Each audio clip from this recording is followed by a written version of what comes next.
Mtazamaji wa EATV na msikilizaji wa East Africa Radio na yule ambaye anatufuatilia kupitia kwenye mitandao yetu ya kijamii mbalimbali tukiwa kule YouTube, Instagram, lakini pia Facebook na X, karibu sana kwenye mahojiano haya maalum ambayo utayafuatilia hapa. Na leo tunazungumza na miongoni mwa wanasiasa wakubwa maarufu kwelikweli kwa Tanzania na wamekuwa na historia yao kwa kipindi kirefu kwelikweli. Tunazungumza na aliyewahi kuwa mbunge wa Kilwa Kusini, Suleiman Mbungara maarufu kama Bwege, wengi tunamfahamu hivyo. Amehudumu bungeni, ameonekana katika maeneo mbalimbali kwenye vyama mbalimbali vya siasa vya upinzani akifanya siasa zake, na tumetamani kuweza kufahamu, kipindi kirefu kidogo hajasikika na kuonekana katika majukwaa na maeneo mengine. Tutafahamu pia hali yake, mambo gani yanaendelea na nini ambacho pia anakifikiri kwa sasa katika hali inayoendelea. Kwa hiyo tuzungumza naye masuala mengi yanayomhusu yeye, lakini pia yanayohusu siasa za Tanzania, yanayohusu pia nafasi aliyokuwa akihudumu kama mbunge wa Kilwa Kusini kwa miaka ile 15 ambayo alifanya kazi na maeneo mengine mengi ambapo tutazungumza naye. Mheshimiwa, karibu sana. Asante. Habari ya huku ni Kigamboni? Habari ya huku? Huku bwana salama. Tunaishi vizuri. Hakuna matatizo. Kwa kipindi kirefu sana hujaonekana na taarifa zilikuwa ni nyingi za kuhusu pia wewe kuwa unaugua, na watu wengi wakatamani pia kufahamu hali yako kwa sasa inaendeleaje, ni hali gani ulipitia na nini ambacho kinaendelea sasa kwenye eneo la afya yako kwa pamoja. Ni kweli kabisa. Katika ulimwengu wa siasa kidogo sionekani katika majukwaa. Lakini kutokana na magonjwa niliyokuwa nayo, mimi nilikuwa nasumbuliwa na sukari kwanza, ndio nisababisha nikate mguu. Nipata kidonda, kikaonekana kidonda kile hakiwezi kupona, lazima mguu ukatwe. Lakini sasa hivi niko Dar es Salaam na matatizo ya figo zote mbili zimefeli. Kwa hiyo sasa hivi natumia dialysis hapa, naona zimetobolewa hapa. Kwa hiyo kila wiki nakwenda mara 3 kliniki kwenda kusafisha figo. Kwa maana hiyo sasa ina maana kwamba kwetu Kilwa hakuna mashine za kusafisha figo. Na ni lazima kila wiki moja niende mara 3. Kimoja mara 3? Mara 3. Inakwenda Jumanne, Alhamisi na Ijumaa. Hapa Kigamboni, hapa Kigamboni. Kwa hiyo ina maana nimepata uhamisho wa kuja Dar es Salaam. Kwa hiyo mimi sasa hivi ni mkazi wa Dar es Salaam. Lakini lengo langu kubwa kwa ushauri wa daktari kwamba figo, kwa hatua zilizofikia figo zangu haziwezi kupona, isipokuwa nitaendelea kusafisha kwa muda ya miaka yote. Isipokuwa kanishauri kwamba kama nataka upone, utolewe figo uwekwe figo nyingine, na gharama zake milioni 35. Katika milioni 35 serikali inasaidia milioni 15.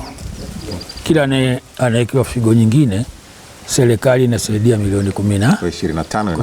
Kwa hiyo 25 mimi mwenyewe. Na mpaka sasa hivi nishaanza kuchukuliwa vipimo vya awali, vimeonekana kwamba mwili wangu unaweza kupokea operesheni hiyo na kubadilisha figo. Kwa hiyo nina hatua sasa hivi ya kuwachukua dona wakwenda kunipa hiyo figo kama yatapatikana, ili niweke figo.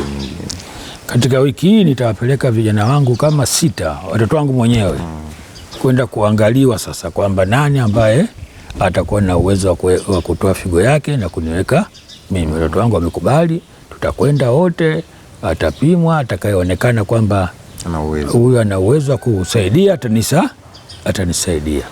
Kwa hiyo hali yangu ndio hiyo, na niko Dar es Salaam na makazi yangu Dar es Salaam, lakini nitapowekwa figo Mungu akipenda nikapata hela, nikapata wahisani wakanichangia hela, nikapata kuwekwa figo, basi nitaishi kama mwanzo na nitarudi Kilwa. Tarudi Kilwa. Ndio. Umezungumza kuhusu gharama, umezungumza kuhusu pia jinsi ya kupata fedha, kuzungumza na wahisani, watu wasaidie upatikane.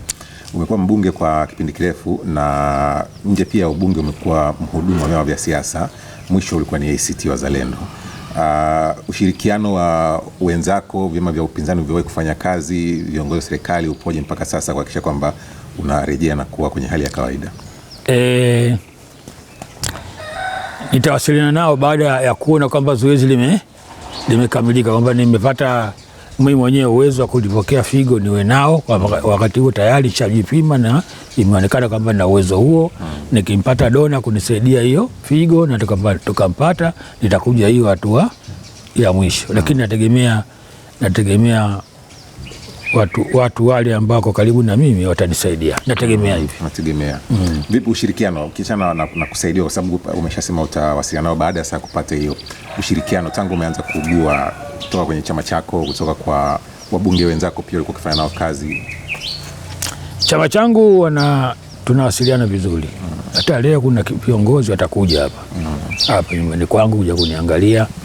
Kwa hiyo chama changu wanawasiliana vizuri, lakini bunge bado hajapata habari kwamba mimi nimefikia hatua hiyo. Lakini baada ya kupatikana hilo, nitakwenda kwa spika ili kumwambia mimi naumwa, kama kuna msaada kutoka bungeni watanisaidia. Na hiyo kupata uhakika ni wiki hii. Wiki hii ndo nitapata uhakika kwamba kapatikana mtu ambaye atanichangia mimi figo. Akisha kupatikana ndo nitaanza sasa kueneza. Hata Mama Samia nitamuomba. Mwake sio mpinzani, hata Mama Samia nitamuomba, nitaomba bungeni, nitaomba katika chama changu, na Msomalia yote mwema anaweza kunisaidia. Na umemtaja Mama Samia, nimepata pia hakuna jitihada uliwahi kufanya kabla za kuomba labda kukutana naye, kuwasiliana na uongozi wa serikali wa juu? Nimefanya jitihada kabla ya kukutana na Mama Samia. Ni kweli kabisa, nilifanya jitihada. Kuna vijana ambao wako karibu naye wameniambia kwamba watafikisha taarifa hizo na watanipigia simu kwamba imekubalika au haijakubalika. Lakini hiyo nimeomba kwamba nikutane na Mama Samia ili nimtolee shida zangu hizi. Basi mheshimiwa, tunakushukuru sana kwa hilo, kwa kutupa updates ya afya yako. Naamini watu wengi pia walikuwa wakijaribu kupata nini kinakusibu, na naamini kwa picha hiyo tumepata maendeleo pia ambayo sio mabaya, kwa sababu tunaamini yote yanakwenda sawa. Utakuwa sawa. Sawa kabisa. Turudi kwenye eneo lako ambalo ulikuwa ukihudumu kama mbunge wa Kilwa Kusini wakati huo, na umekuwa maarufu kweli kweli. Unajivunia jambo gani ukikaa mwenyewe, ukikaa nyumbani ama ukienda Kilwa Kusini, unasema kwenye ubunge wangu hili utanikumbuka nalo?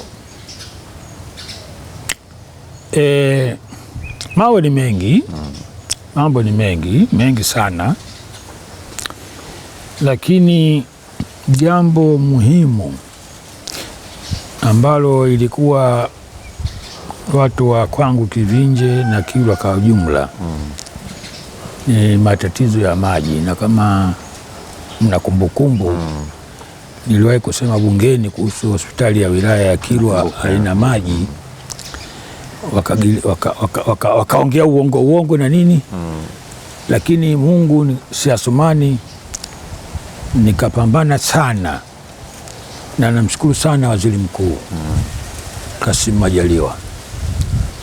Sasa hivi kuna mradi mkubwa sana wa maji ambao mimi ndio nilikuwa chokochoko ya kuuomba.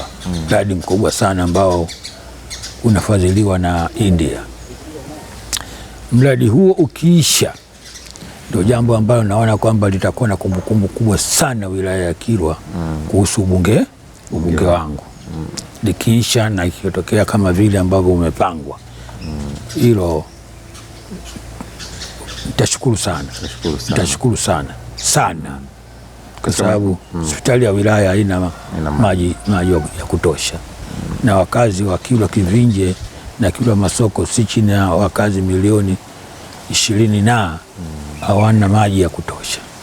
Kwa hiyo nikipata mradi huo, lakini ushaanza sasa hivi nasikia una asilimia kama 80 na utakwisha pengine mwaka huu. Hilo jambo la kwanza. Jambo la pili, nimepanda mbegu. Watu wa Kilwa wengi sasa hivi wanazijua haki zao, wanazijua haki zao. Hilo ndio jambo kubwa sana, kwa sababu Watanzania wengi hawajui haki zao na wakizijua haki zao, baada ya kuzidai wanaomba na haki haiombwi, haki na inadaiwa. Kwa hiyo watu wa Kilwa nimepanda mbegu ambayo ya kujua haki zao na wamefikia hatua ya kudai haki zao, sio kuomba haki zao. Kwa hiyo nashukuru, na hilo ndio jambo kubwa sana. Sisi tumetaka uhuru katika nchi hii, tuwe na vitu na tuwe na uhuru, tuwe na haki, tuwe na demokrasia ya kweli. Tukipata uhuru, tukipata haki, tukipata demokrasia ya kweli, nchi itaendelea. Nchi itaendelea. Bila hivyo hakuna maendeleo. Hakuna maendeleo. Kwa hiyo nimeshukuru kwamba watu wangu wanaelewa haki zao. Ndio. Unajivunia kuwapa watu uwezo wa ujasiri. Ile staili yako ya kuwasilisha baadhi ya mambo bungeni hata nje ya bunge, watu wengi walikuwa wakitamani kufahamu ni aina yako ya kawaida ya mazungumzo ama ni staili ambayo uliamua hii initumie ili kuwafikishia ujumbe, kwa sababu miongoni mwa wabunge ambao wana clip nyingi sana mitandaoni ambazo zinamuonyesha akisisitiza baadhi ya mambo, yale mambo yanaanza upya, anafanya nini.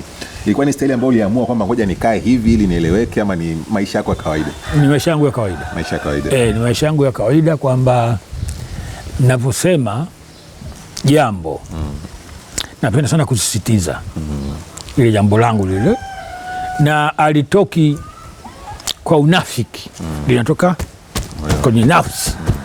Kwa hiyo jambo kilitoka kwenye nafsi la ukweli, la haki, basi vile vitu vinakuja automatic tu, vinakuja automatic. Kwa hiyo ni asili yangu. Ndio. Jambo gani ambalo unalikumbuka kwenye harakati zako za ubunge ambao unasema hili lilikuwa ni jambo gumu kweli kwenye harakati zangu za kupambania nafasi yangu ya kuwa mbunge wa Kilwa Kusini? Silioni jambo ambalo lilikuwa gumu katika mambo yangu, kwa sababu yote nilikuwa ninasema ni haki. Na ukifuatilia katika bunge, tangu nimeingia bunge miaka 10 bungeni, hakuna siku ambayo mimi nimeonywa kwa kusema uongo, hata siku moja. Hujawahi kuonywa? Hata siku moja. Spika hawezi kusimama kuniambia Bwege umesema uongo, futa nsemo, hakuna. Na hakuna mtu ambaye alinipinga hata mmoja, kwa sababu vitu ambavyo nilikuwa navisema ilikuwa ni vitu vya kweli na kwa uhakika. Sasa sikupata matatizo. Mwenye matatizo yale niliyoyasema, kwa kuwa walikuwa hawayafuatilii na hawayafanyi. Wenye matatizo wao sasa, sio mimi, wao ndio wenye matatizo. Na nilisema siku moja, mheshimiwa, kama nakumbuka, kwamba mimi ubunge mimi nimepata, siku yote naweza kutoka, lakini tukitoka sisi wapinzani mtagombana wenyewe kwa wenyewe. Leo yale. Sasa tatizo sio mimi, tatizo wanapata wao tu, mimi sipati, kwa sababu mimi nimesimama katika ukweli. Kwa hiyo nilichokisema mimi, chochote nilichokisema mimi bungeni, kama watakipinga wao, matatizo wanapata wao, sio mimi. Sasa kwa hiyo mimi sijapata jambo lolote gumu katika bunge, sijapata, isipokuwa matatizo wao. Kwa kutishiwa kwa kutishiwa kwenye mtatishiwaje wakati mimi nasema kweli? Hajanitisha, sijatishwa, sijakatazwa, hakuna jambo hilo. Ninaweza kupata matatizo nje ya bunge. Nje ya bunge napata nikifanya mikutano yangu, nikisema ukweli nakamatwa, natiwa ndani, si mara moja, si mara mbili, si mara tatu, si mara nne, si mara watano, lakini kwa kuwa nayosema ni kweli na vielelezo na ushahidi, wakienda mahakamani wanashindwa. Nishashtakiwa mimi si chini ya mara 15. Kesi zote ninashindwa, zingine naweka wakili, zingine najitetea mwenyewe tu, zote nimeshinda kwa sababu wanakuwa hawana hoja. Hata uchaguzi wa juzi walinikamata, huu juzi walinikamata, huu serikali za mitaa, kwa sababu sasa hivi ni kaimu mwenyekiti wa mkoa wa Lindi wa ACT Wazalendo. Walinikamata na wakanipa kesi ya uongo kwamba mimi nataka niwaue viongozi wa serikali, nataka niwaue CCM, nataka niwaue wasimamizi wa uchaguzi. Wakaenda mahakamani, tukaenda mara ya kwanza, polisi hawakuja, tukaenda mara ya pili, polisi hawakuja, tukaenda mara ya tatu, polisi hawakuja. Mahakama ikaitolea mbali kesi, wakasema wanakusumbua tu hao. Kwa hiyo vitu kama hivyo vipo nje ya bunge, lakini vya bungeni kule hakuna kitu ambacho mimi nilipata matatizo. Umepata nafasi ya kuhudumu kwenye bunge, na uzuri umezungumza mambo ambayo ulikuwa ukiyafanya bungeni, miaka ambayo bunge lilikuwa linaonekana lina moto kwelikweli, lina wapinzani wengi, lina sisimko wa hoja, watu wanafuatilia kwa wingi, tofauti na miaka ya hivi karibuni. Unalionaje bunge la miaka hii ambayo wewe upo nje ya bunge? Mimi naliona bunge lile la mwanzo lile tulivyokuwa sisi, lilikuwa ni bunge ambalo tunaibishana kwa hoja. Angalau hoja za wapinzani zilikuwa zina nguvu, lakini kwa kuwa serikali ilikuwa ya CCM, walikuwa wanazizalau. Lakini kwa undani kidogo kuna mwingine wanayafanya lakini kwa pembeni tuliwasema kuna mwingine wanayafanya, kuna mwingine hawayafanyi. Kwa hiyo ile bonga lilikuwa lina nguvu ya hoja. Bunge hili la mwaka 2025 ni bunge la chama kimoja.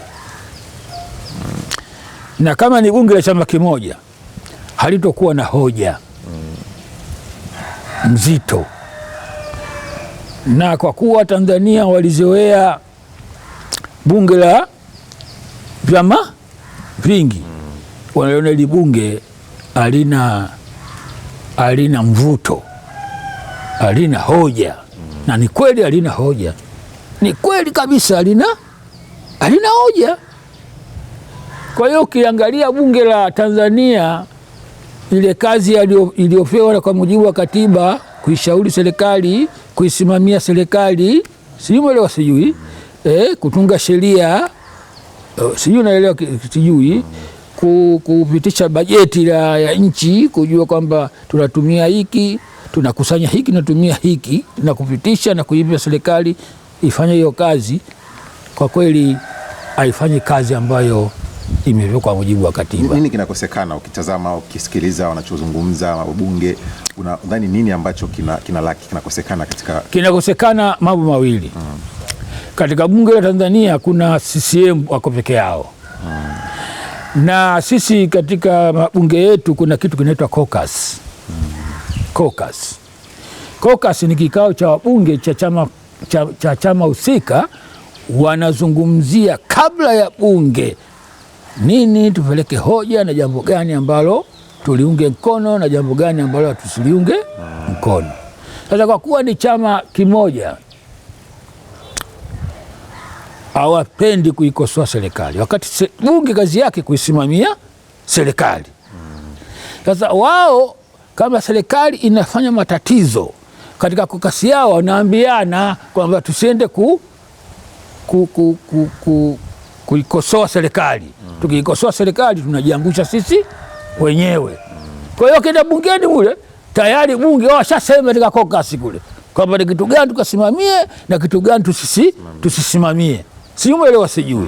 Kwa hiyo jambo lolote ambalo wataona kwamba jambo hili tukilisimamia, hata kama serikali limefanya kweli, alikutenda haki, linadhulumu watu, linawaua watu, linawateka watu, tukenda kusema tunaiangamiza serikali yetu. Kwa hiyo wanaambizana ili tusiende kusema hili.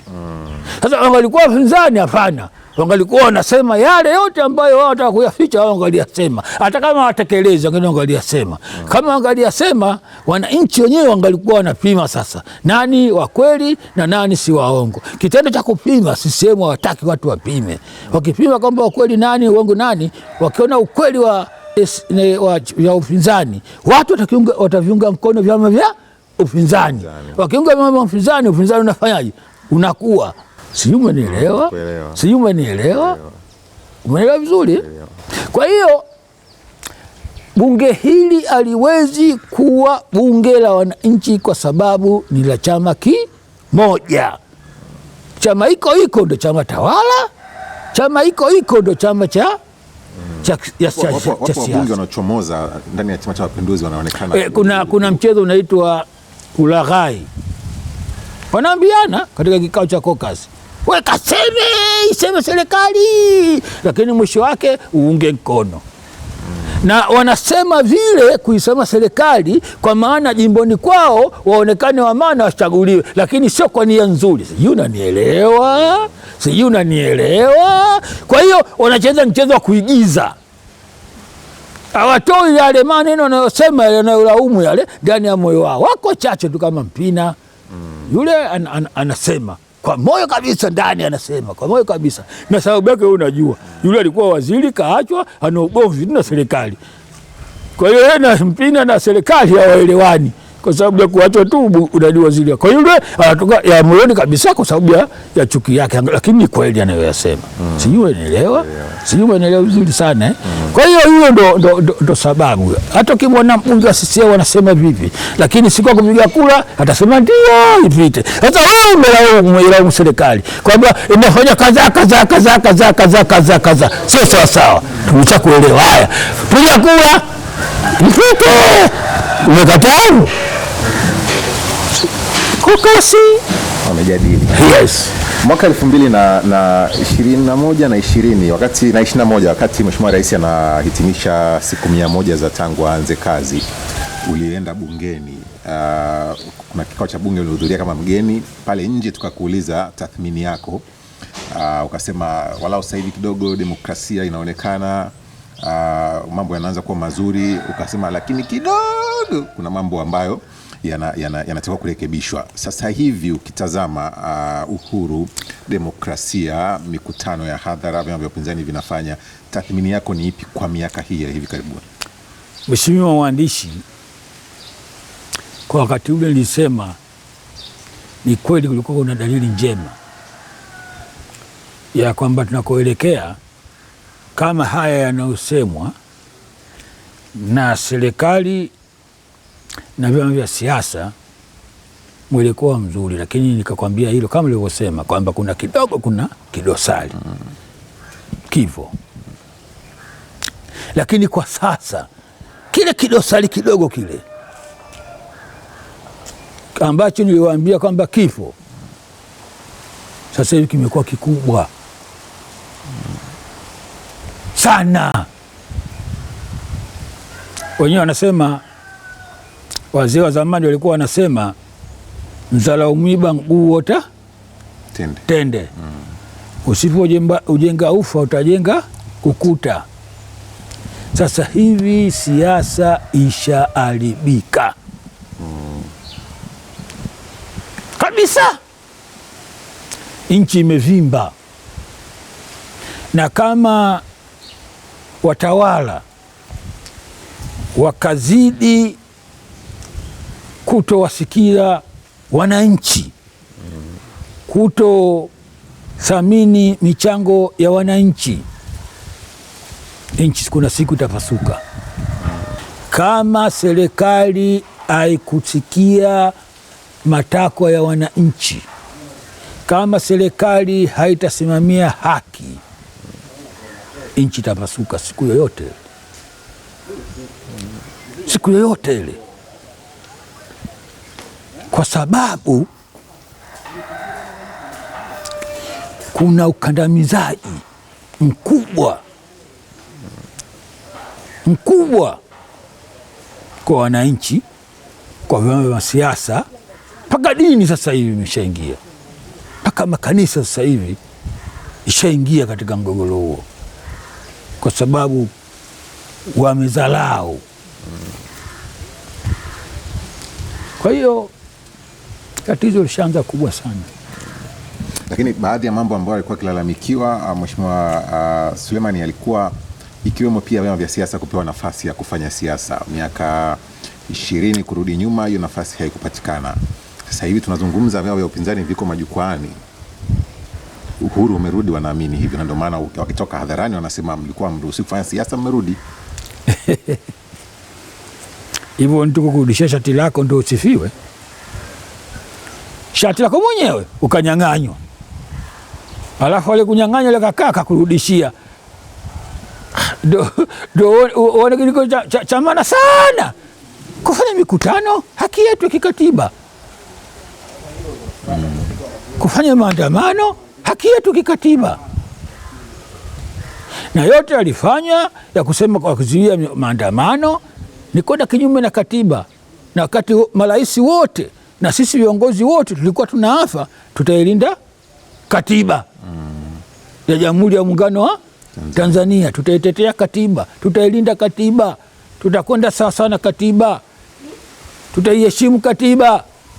Sasa katiba ndio iliyoruhusu demokrasia ya mfumo wa vyama vingi. Katika kuruhusu kuna sheria zimetungwa kwa ajili ya jinsi gani vyama vitaendeshwa kwa mujibu wa sheria. Sheria imeruhusu mikutano ya hadhara, imeruhusu mikutano ya ndani, imeruhusu kila kitu, imeruhusu. Anakuja mtu anakwenda kuziwia kwa nguvu ya jeshi, kwa nguvu ya dola, unaziwia. Na sisi wa Tanzania kwa kuwa tumeumbwa kwamba haki hatudai, tunaomba. Tumeomba we, amekili kwa tudai, tunaomba. Tunaomba we, hampewi haki. Baadaye tukaambiwa haki yenu mnarudishiwa. Sasa mheshimiwa mwandishi, ndio unasemaje hapo kwamba hii kurudishiwa mikutano tumependelewa au haki yetu? Mheshimiwa, kurudishwa mikutano hii tumependelewa au haki yetu? Ni haki yetu. Kwa hiyo hawajafanya kitu, wameturudishia haki yetu tu. Eneo gani hasa ambalo linatakiwa kufanywa kazi sasa unaoyaona? Sasa hivi kitu kinatakiwa kufanyiwa kazi, kwanza tumekubaliana Watanzania wote kwamba katiba iliyopo ni katiba ambayo inakwenda na mfumo wa demokrasia wa vyama vingi. Wote tumekubaliana. Hakuna chama hata kimoja kisichokubali. Tume za Nyalali, tume za nani, wote wamekubali kwamba mfumo huu ulioreleshwa lazima katiba irekebishwe iendane sambamba na mfumo uliokuwepo. Wote tumekubali. Wote tumekubali. Na ndio maana ikafikia hatua Mheshimiwa Rais Kikwete kuanzisha bunge la katiba. Na yeye Mama Samia ndo alikuwa makamu mwenyekiti wa bunge la katiba. Kwa maana gani? Watanzania wote tumekubali kwamba kama katiba mpya ni haki na ni sahihi, iendane na mfumo ulio kuwepo. Sasa kama tumekubaliana wote, nani sasa ambaye hataki mfumo wa vyama vingi katiba mpya kuwepo? Nani? Na kwa nini?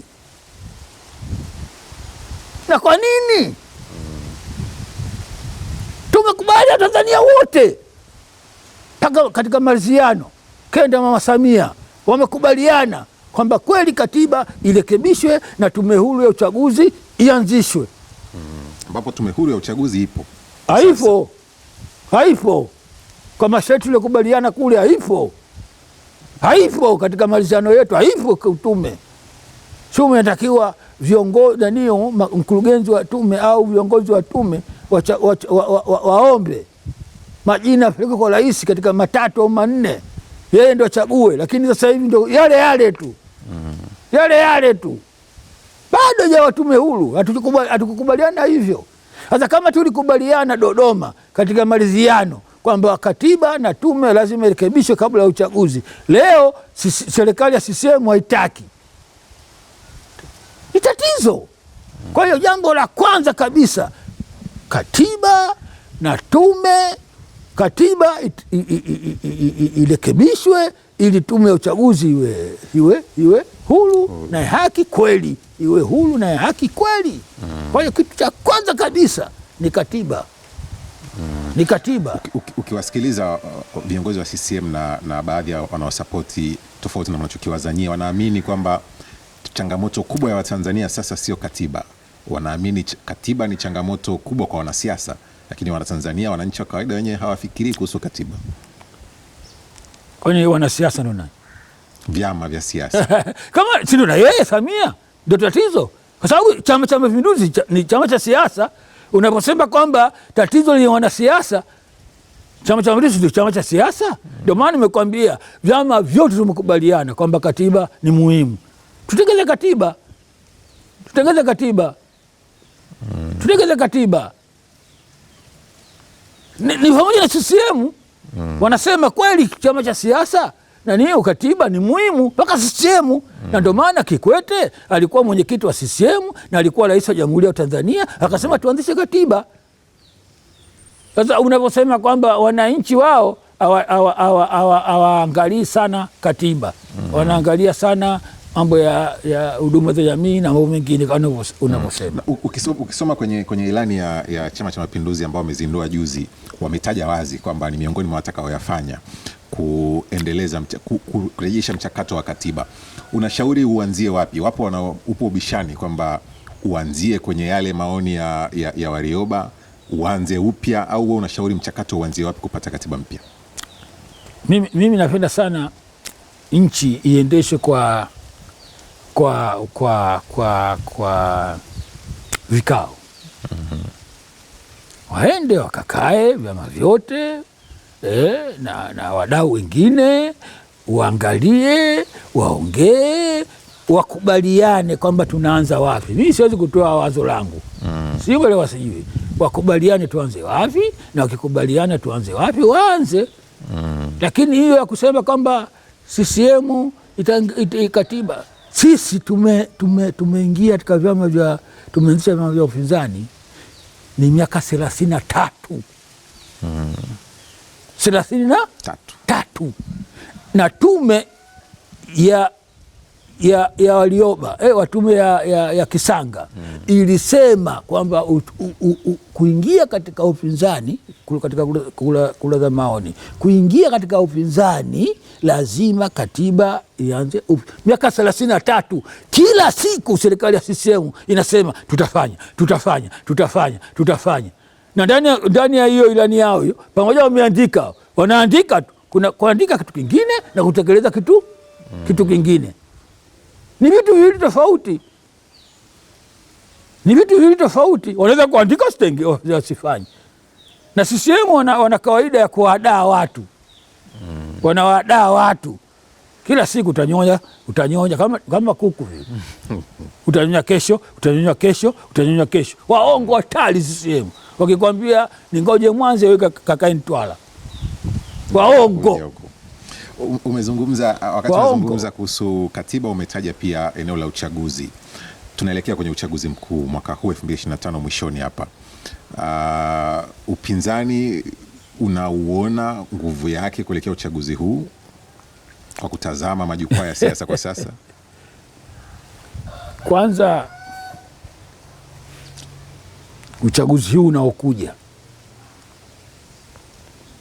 kuna makundi mawili katika upinzani. Kuna kundi wanasema washiriki, Chadema, na kuna kundi wanashiriki, ikiwemo chama chako cha ACT Wazalendo. Ndio. Kwa hiyo wapinzani wenyewe tayari shagawanyika. Kuna wengine wanasema wanadai haki, hawatashiriki uchaguzi mpaka haki ipatikane. Kuna wengine wanashiriki, sio wanashindana, wanakwenda kushiriki uchaguzi, wao wanaomba haki. Kwa hiyo kuna makundi mawili, wanaodai haki na kuomba haki. Sisi ACT tunaomba haki, hamdai haki. Hatudai haki. Chadema wanadai haki. Nani yuko sahihi hapa? Wako sahihi Chadema. Huo ndio kweli. Haki ACT anaomba haki. ACT na vyama vyote vinavyokubali kuingia katika uchaguzi, wao wanaomba haki ambayo wameiomba miaka 33 mpaka leo. Huoni wakiipata? Hawaioni. Ndio inazidi kuwa tatizo. Bora mwanzo kuliko sasa hivi. Wagombea wao wanainguliwa, wakiwa na sifa wanaingiliwa, wasio na sifa waingiliwa.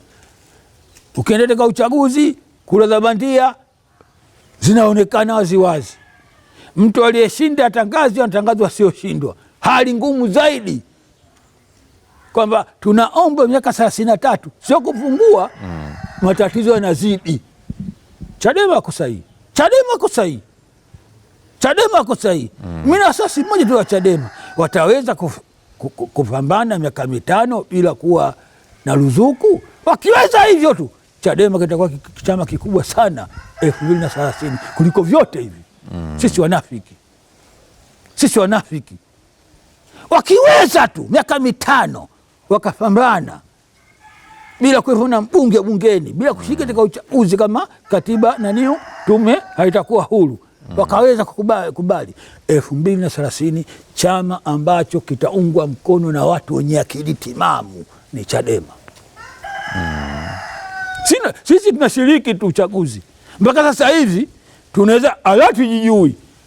Yes, CCM watatuonea huruma, watatupa ubunge au hawatupi. Mpaka sasa hivi hatujijui. ACT inasubiri huruma.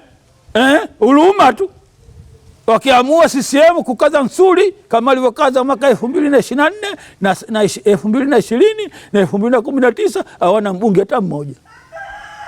Wakilegeza kwa huruma ndio watapata wao.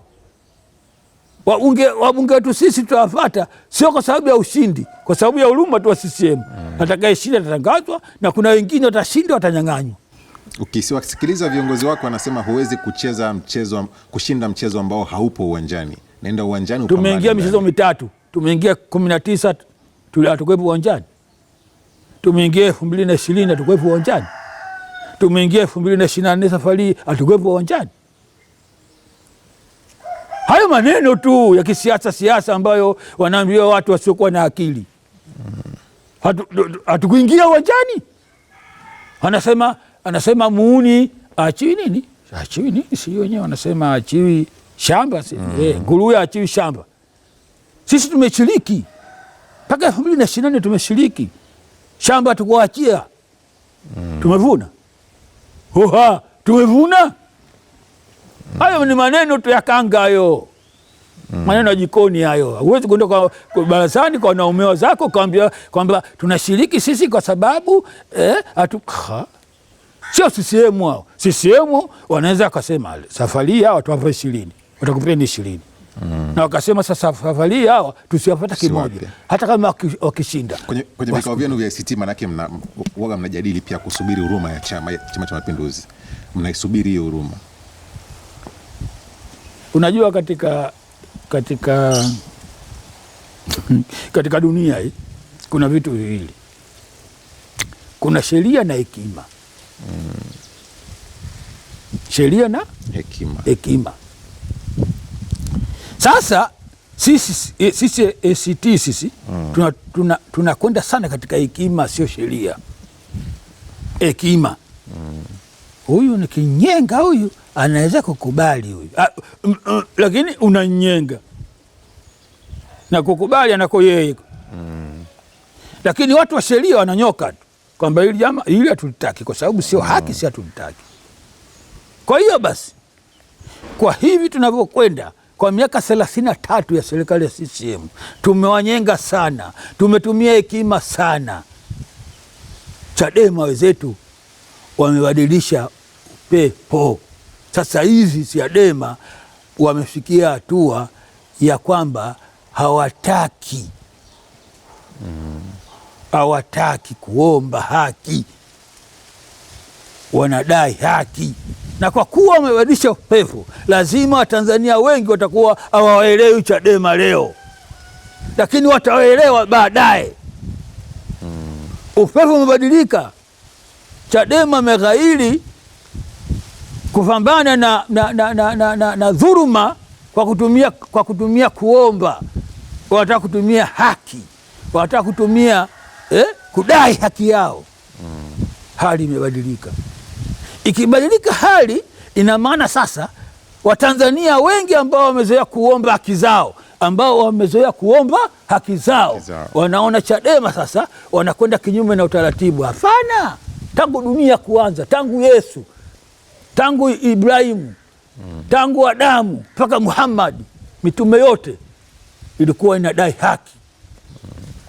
Na ikidai haki, ilikuwa kuna watu wanapinga, wale wakandamizaji. Mtu mwenye kudai haki lazima, katika dunia kama sasa hivi iliyokuwa imezoea kuomba haki, wataona hawa wanatuletea jambo jipya. Hili sio jambo jipya, tangu karne zimeanza huko kwamba haki inadaiwa. Kwa hiyo upepo umebadilika. Upepo ukibadilika, si Chadema wamebadilisha upepo, kwanza ndani ya chama chao wamebadilisha upepo. Umeelewa vizuri Sasa wanajitahidi kubadilisha upepo nje ya chama chao. Upepo ukibadilika, umekuja kusi sasa. Ikija kusi, sisi watu wa kawaida tunaona hawa Chadema tuletea fujo. Sio fujo, sio fujo. Ndivyo wanavyotakiwa, sio fujo. Sasa kwa kuwa kuna mabadiliko makubwa kama hayo ambayo yanaongozwa na Chadema, na sasa hivi naona hata kanisa nalo na msikiti linamuunga mkono Chadema sasa hivi kudai haki. Sasa hizi nguvu zinazopatikana sasa hivi za kudai haki, na duniani, kaka nikwambie, duniani haki haishindwi. Haki na ukweli duniani haushindwi, isipokuwa wapatikane wapambanaji. Mungu ataleta rehema katika haki na ukweli, haishindwi. Mtaichelewesha tu haki na ukweli, lakini kushindwa haifanyaje? Haishindwi. Na ukiziwia haki, ukiziwia ukweli, ukiziwia mabadiliko, lazima fujo itapatikana. Lazima. Umezungumza kuhusu Chadema na umesema wamebadilisha upepo pia ndani. Wamegawanyika, wapo baadhi ya wanachama, viongozi waliokuwa wakubwa tu wa chama wameondoka, wameenda kwenye chama kingine na wanaanza siasa. Ndio, hawataki upepo. Nini kinatokea? Nini kimetokea? Ni hivi, katika kila taasisi kuna upinzani ndani. Kifikra, huyu anaona hivi, huyu anaona hivi, kila chama. Sasa kwa kuwa kuna mabadiliko makubwa ndani ya Chadema, ndio huo unauita upepo huo, lazima kutakuwa na makundi mawili. Kuna watu watasema tuendelee kama tulivyokuwa mwanzo, na kuna watu watasema tusimamie upepo ambao tunao. Kwa hiyo wale wanaona kwamba sasa hii mpya hii tusiingie katika uchaguzi, mimi nikose ubunge na mimi nikaenda kusimama Kigamboni kule, mimi napata ubunge. Wao wataki nchi, wao wataka ubunge tu na ruzuku. Sasa hawa upande wa pili wanasema hapana, pamoja na ruzuku, pamoja na ubunge, lakini ubunge wetu unakuwa una nguvu.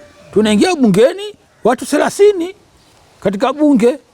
Ukiingia bungeni watu 30 hamna nguvu, kwa sababu hoja zozote mwisho zitapigiwa kula, watashinda wale. Kwa hiyo sisi bwana, bora tukose ubunge, bora tukose ruzuku, lakini tupate haki. Si mwelewa. Sasa kitendo kile cha kuona kwamba ndani ya Chadema kuna upepo umebadilika, kuna mabadiliko ambayo yanataka yabadilike. Kuna wengine hawaridhiki na lile, ni haki yao kwenda katika vyama vingine. Ni haki yao, sio kosa kuona kwamba hali hii sisi hatuitaki, ni haki yao. Lakini nani yuko sahihi? Watakuwa sahihi wale waliobaki Chadema, hao ndio wako sahihi hao. Sijui unanielewa ninavyosema? Wako sahihi wao, wako sahihi. Lakini katika makundi mawili kuna watu ambao lazima, katika kundi moja kuna watu kama wanakubaliana na wasiokubaliana. Wale wasiokubali uzuri wake wame ili kwamba wasichanganyane huko. Kwa hiyo ni haki yao kwenda, lakini sahihi kundi la Lissu ndio liko sahihi, liko sahihi. Wanaanza kufanya mabadiliko ndani ya chama, na sasa hivi wanataka kufanya mabadiliko katika nchi. Na inshallah kwa kama wana nia nzuri kweli ya nchi yetu kuiokoa, watashinda. Kuna uwezekano wa chama kusurvive miaka 5 bila kuwa na wabunge, kuwa na ruzuku kwa siasa za Tanzania? Wanaweza, kwa sababu sisi tumeanza vyama 92 tulikuwa tuna ruzuku, tulikuwa tuna mbunge. Na kuna vyama mpaka leo vipo havina mbunge, havina ruzuku, vipo mpaka leo. Ila nguvu yao ni ndogo. Isipokuwa nguvu yao ni ndogo, kwa sababu uwezo wa kuendesha chama inakuwa mgumu, kwa sababu demokrasi bila mkate tatizo, na mkate bila demokrasi tatizo. Kwa kuwa hawana mkate hawezi kueneza chama. Umeelewa? Lakini havijafa. Chadema ndio maana nawaona Chadema wana akili sana. Wameanzisha neno linaloitwa tone tone. Walikuwa wanajua yote, kwa sababu Chadema wanaona mbali kushinda chama kingine chochote duniani hapa Tanzania hapa. Wanaona kabisa kwamba huu msimamo wetu tuliokuwa nao huu, tukiendelea nao huu, tutakuwa tuna ruzuku, tutakuwa tuna mbunge, tutakuwa na nini. Wakaanzisha tone tone.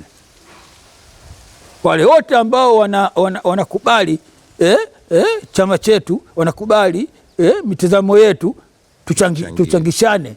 Tukichangishana tutaendelea. Kama tukuchangishana hawaendelei. Na hapo ndio kwenye matatizo hapo. Na ninawaomba Watanzania wote, hata kama sio Chadema, waisaidie Chadema ili lengo lao lifikie. Mimi katika siasa sipendi chama. Na wala sichukii chama. Mimi napenda haki. Napenda ukweli. Sasa. Mimi ACT niko ACT, sitoki. Haya yote ninayosema sio nitakwenda Chadema. Siendi Chadema, niko ACT. Lakini ule ukweli lazima niseme kwamba Chadema iko sahihi. Chadema iko sahihi. Na hata wakipata viti vya ubunge hawa vyama vilivyoingia katika ubunge ni sababu ya Chadema tu, wala sio sababu yako wao. Make CCM ninavyojua mimi watafanyaje? Watawafa ubunge hawa vyama vilivyoingia, watawafa ubunge hawa ili waende nje huko wakaombe misaada. Hao Chadema matatizo tu. Unaona demokrasi, tumefanya uchaguzi wa haki, sijui na nini. Lakini sababu kubwa ya kupata ubunge na kupewa ubunge vyama vingine ni sababu ya Chadema. Ni sababu ya Chadema, kuikomoa Chadema. Kwa sababu CCM sasa hivi wanapambana na Chadema tu, sio vyama vingine. Hivi vyama vingine hivi washavitia mfukoni hivi vyao.